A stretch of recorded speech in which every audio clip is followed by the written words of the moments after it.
দেখো, এই খবরটা শুনলে তোমাদের মনে হবে না ভারত সরকার একটা কাজের কাজ করেছে।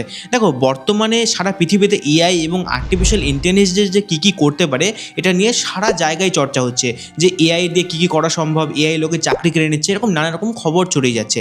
এবার বর্তমানে ভারতের যে এডুকেশন সিস্টেম সেটা আমরা সবাই জানি, যে ওই ইতিহাসে কবে কী হয়েছিল, কোথায় কী আছে, কার ডেট অফ বার্থ কী, এইসব নিয়েই কিন্তু পরীক্ষায় আমাদের কোশ্চেন আসতো আমাদের সেই কালে, এখনও কিন্তু সেমই আছে। এবার টেকনিক্যাল নলেজ কিন্তু সেরকম কিছু শেখানো হয় না স্কুলে। এবার ভারত সরকার একটা নতুন আইন নিয়ে এসছে, যেখানে 2026-27 শিক্ষাবর্ষে স্টুডেন্টদের শেখানো হবে এআই, এবং এতে আমাদের হেল্প করবে চ্যাটজিপিটির ফাউন্ডার স্যাম অল্টম্যান। এবং এই এআই কীভাবে কাজ করে, কীভাবে এআই দিয়ে কাজ করাতে হয়, এসব এডুকেশন সিস্টেমে কিন্তু চায়না 4 বছর আগে থেকে শেখাচ্ছে। এবার সেক্ষেত্রে কিন্তু ইন্ডিয়া একটু লেট হলেও কিন্তু চলে এসছে, এবং ইন্ডিয়াতে কিন্তু ক্লাস 3-র উপরে বাচ্চাদের শেখানো হবে এআই কীভাবে কাজ করে, এআই দিয়ে কী করা সম্ভব, সব কিছু কিন্তু প্র্যাকটিক্যাল নলেজ শেখানো হবে 2026 সাল থেকে। তো আপনারা কী মনে করছেন, কমেন্টে জানান।